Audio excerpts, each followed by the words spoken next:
Mungkin teman-teman pernah mengetahui hukum Pareto 80-20 gitu ya. Harapannya adalah di hukum Pareto tersebut kita punya daya 20 dan menghasilkan dampak 80 itu ya. Jangan terbalik. Jadi kita punya kerja keras banyak 80, ternyata hasilnya kita hanya meraih 20 saja ya. Jadi kerja tim sering sekali akhirnya menelurkan, melahirkan ide-ide yang sangat brilian. Dengan cara seperti itu kita punya cara-cara yang unik yang bisa disebut dengan low budget high impact.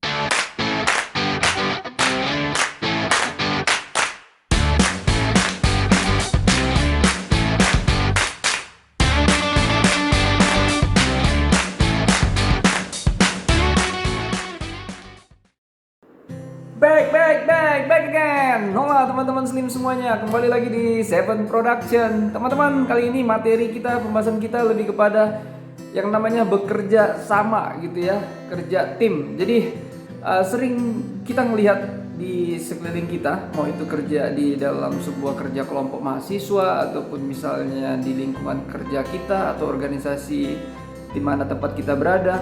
Nah, sering kita terkaburkan dengan pengertian yang namanya kerja sama ya. Di sini gue sedikit mau memberikan semacam gambaran tentang definisi kerja sama itu berbeda dengan kerja bersama-sama ya. Ada beberapa poin penting yang membedakan antara kerja sama dengan kerja bersama-sama ya. Dan ya sekiranya ini bisa bermanfaat pastinya ke depan. Semoga kita bisa lebih produktif karena mengetahui bahwa definisi kerja sama itu berbeda dengan kerja bersama-sama ya.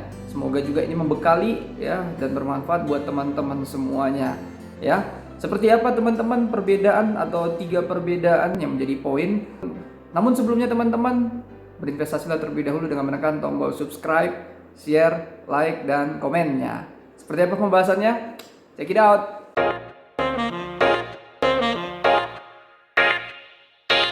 Nah, baik teman-teman, kita sering mendengar tuh quote-quote orang-orang penting yang selalu mengatakan bahwa there is no Superman here gitu ya. Yang ada hanya super team ya. Jadi tidak ada yang namanya Superman, yang ada hanyalah super team ya. Ya, jadi yang mau ditekankan di situ adalah pentingnya bekerja sama untuk mencapai target ya. Namun teman-teman, di poin pertama ini gue lebih menekankan bahwa kerja sama sebenarnya lebih fokus kepada bagaimana antar kita anggota bisa menutupi kelemahan anggota kita yang lain ya. Jadi di sini yang paling penting adalah perlu dalam organisasi kita tuh mengetahui ya right man in the right place-nya. Jangan kita salah dalam menentukan orang di posisi tertentu sehingga pada saat dia mengerjakan bukannya karena dia tidak berkualitas tuh, namun karena kelemahan kita sebagai pemimpin yang sebenarnya melihat bahwa kita tidak mampu untuk melihat potensi seseorang dan di mana dia punya keahlian khusus ya. Ini menjadi masalah sehingga ketika pada akhirnya dia bekerja di posisi yang memang bukan posisi terbaiknya, dia lebih cenderung banyak menghabiskan waktu ya, artinya kurang produktif di sana dan menjadi bulan-bulanan dari anggota tim yang lain ya. Jadi yang namanya kerja sama di tim ini gue bisa katakan bahwa ini hampir sama tuh dengan pengertian TEAM sendiri. Tim ya, kalau dalam bahasa Inggris kan TEAM, together everyone achieve more, bersama-sama setiap orang meraih lebih. Artinya di sana adalah orang yang pinter nggak bisa maju sendirian, orang yang kurang pinter nggak bisa mundur sendirian. Nah, inilah pentingnya mengetahui kerja tim. Artinya kita harus kerja bareng-bareng ya untuk mencapai tujuan yang sudah kita susun bareng-bareng juga di awal. Nah, jadi harapannya kalau gue boleh katakan bahwa ayo kita harus benar-benar mengetahui nih kelemahan teman kita di mana. Kalau seandainya kita memang punya kekuatan di sana, harusnya kita fokus juga untuk bisa membantu teman kita.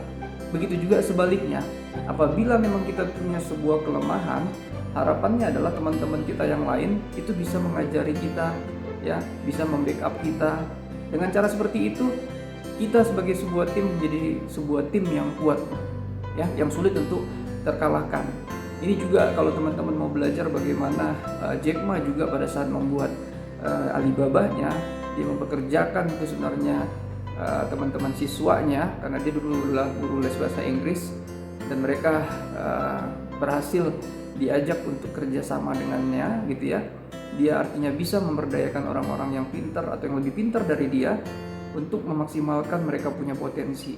Nah, ini jadi penting. Jadi peran di poin pertama jelas ada di pemimpin untuk bisa membagi-bagi posisi atau job desk yang benar kepada anggotanya. Dengan cara seperti itu anggotanya bisa lebih kuat tuh. Bagaimanapun juga kalau kita mengerjakan sesuatu yang kita senangin, mengerjakan sesuatu yang kita mampu, akan lebih banyak hal-hal bagus yang bisa kita raih.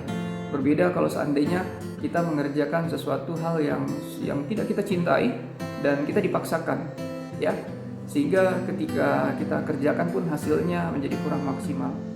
Nah, di poin pertama ini juga gue mau menekankan jangan juga kita terpatok pada tempat kita bekerja gitu loh. Jadi karena kita sebuah tim, seolah-olah kita harus berada di satu tempat yang sama, ya, berada di waktu yang sama untuk mengerjakan hal yang memang sudah kita susun gitu ya. Harapannya adalah dengan kerja tim, dengan teknologi yang sudah serba maju seperti sekarang, alangkah lebih bagusnya kita itu lebih fleksibel gitu ya. Kita izinkan tuh di mana saja tim kita bisa bekerja, terutama kalau ada sebuah tim yang memang berisikan tim-tim kreatif. Tim kreatif identik itu dia harus bisa free gitu ya. Artinya dia tidak boleh dikekang di satu tempat. Dia harus punya imajinasi yang kuat, dan imajinasi yang kuat itu biasanya didapat kalau dia kongko, nongkrong atau berada di suatu tempat yang menurut dia nyaman. Jadi kita harus mengenali itu anggota tim kita harus mengenali bagaimana job desk-nya mereka, sehingga kita bisa memahami tidak perlu kerja secara bersama-sama tuh. Ya, jadi kerja bersama-sama di sini maksudnya berada di satu tempat bersama-sama. Ya, saat ini meeting sekalipun itu bisa dilakukan tanpa harus di satu ruangan, dan sudah banyak orang-orang hebat melakukannya. Dahlan Iskan melakukannya dulu pada saat dia memimpin BUMN, ya, PLN juga seperti itu. Jadi ada begitu banyak contoh-contohnya.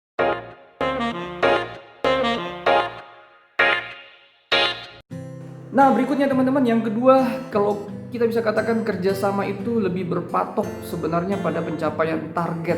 Itu kerjasama. Jadi mereka lebih kepada target oriented. Kalau kerja bersama-sama justru lebih berpatok pada jam kerja tuh, ya. Seolah-olah kita sudah menetapkan bahwa kerja kita 8 jam sehari, kita harus benar-benar berada di jam yang sudah ditentukan sampai selesai kita baru balik bersama-sama.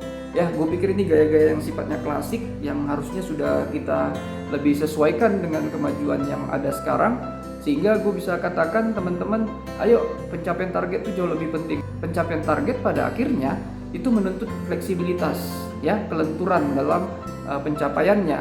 Jadi silakan saja kita bebaskan, kita kasih semacam kebebasan dan jaminan buat teman-teman itu berkreasi. Kalau mereka mau mengerjakannya di suatu tempat mana, silakan. Atau misalnya mereka mau mengerjakan di luar jam pada umumnya, silakan, ya. Ini menjadi penting karena sekali lagi kita tidak dikekang oleh suatu waktu yang sebenarnya kalau dikekang dengan waktu kita menjadi lebih sempit, terlebih lagi sulit untuk bisa menghasilkan ide-ide brilian, ya. Bekerja yang terlalu berpatok pada waktu ini membuat orang sebenarnya jadi macet cara berpikirnya, karena dia dibatasin tuh. Hampir sama aja dengan prinsip kalau orang bilang mau kreatif itu berpikirlah out of the box. Kalau menurut pendapat gua ada bagusnya juga without the box, karena kalau out of the box kita masih berpatokan pada box tuh karena masih ada boxnya di sana. Tapi kalau sudah without a box, kita tahu bahwa kotak itu yang membatasin, kita nggak perlu lagi kotaknya. Yang perlu adalah hasilnya, idenya, ya, implementasi dari idenya, itu yang paling penting. Nah, jadi teman-teman, kalau menurut pendapat gua, sekali lagi kerjasama harusnya tidak dibatasin sama waktu dan lebih kepada pencapaian target. Dan pencapaian target ini butuh penjaminan, butuh kebebasan, ya, keluasaan diri dalam hal berekspresi, ya, tidak boleh terlalu dikaitkan atau dipagari oleh semacam doktrin. Artinya kita jangan berpatok pada rutinitas, ya. Ya, waktu adalah sebuah rutinitas, ya, batasan 8 jam adalah sebuah rutinitas. Ini harus kita mulai adaptasikan dengan kemajuan zaman saat ini.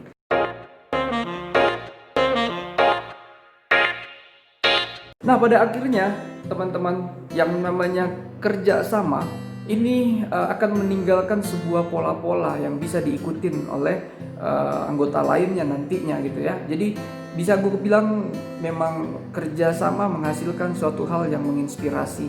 Ya, menginspirasi itu ukurnya dari mana? Jadi contohnya saja dengan cara kita bekerja sama, identik kita berhasil menimbulkan atau memunculkan terobosan baru tuh. Terobosan baru itu biasanya adalah cara-cara yang lebih simpel. Ya, kalau misalnya kita mau mencapai target dengan 10 langkah, dengan kita bisa kerja tim, kalau memang kerja sama kita di tim itu memang efisien, ya benar-benar berhasil kita maksimalkan, dia akan menghasilkan langkah-langkah yang cukup hanya 5 bahkan 3 tuh, ya. Karena di sana saling bertukar ide, saling bertukar pengalaman, ya. Itu tadi pentingnya kerjasama tim gitu ya. Karena sekali lagi kalau anggota tim semuanya melakukan segala sesuatunya dengan daya optimalnya, ini akan menghasilkan sebuah keuntungan buat tim itu yang besar.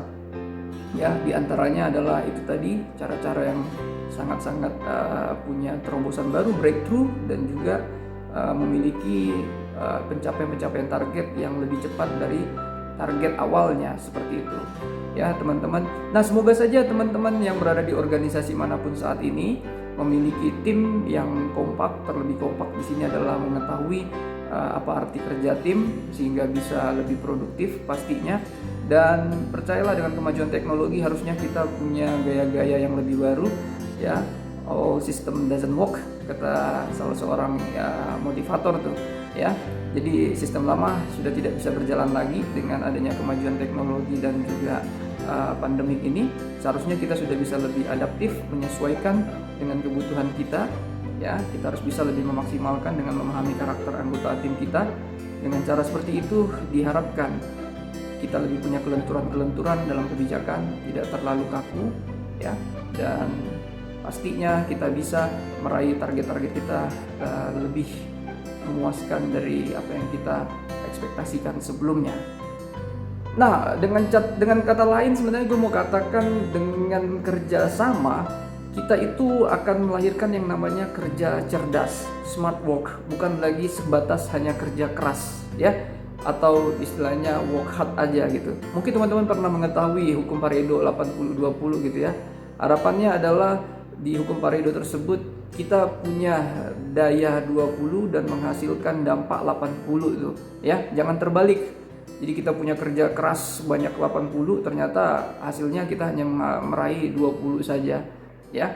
Jadi kerja tim sering sekali akhirnya menelurkan, melahirkan ide-ide yang sangat brilian. Dengan cara seperti itu kita punya cara-cara yang unik yang bisa disebut dengan low budget high impact gitu ya. Kita berhasil memangkas biaya-biaya, namun yang namanya pengaruh, dampak yang bisa kita berikan itu sangat signifikan besarnya. Oke teman-teman, semoga teman-teman dan timnya berhasil menemukan cara-cara unik, terlebih lagi cara-cara cerdas itu ya, supaya teman-teman menghasilkan sebuah pencapaian target yang memuaskan anggota timnya. Ya teman-teman, itu saja sharing kita untuk hari ini. Terima kasih banyak sudah menonton dan semoga bermanfaat. Jangan lupa juga untuk berinvestasi dengan menekan tombol subscribe, share, like, dan komennya. Okay, subre. Thank you very big and God bless you all. Out.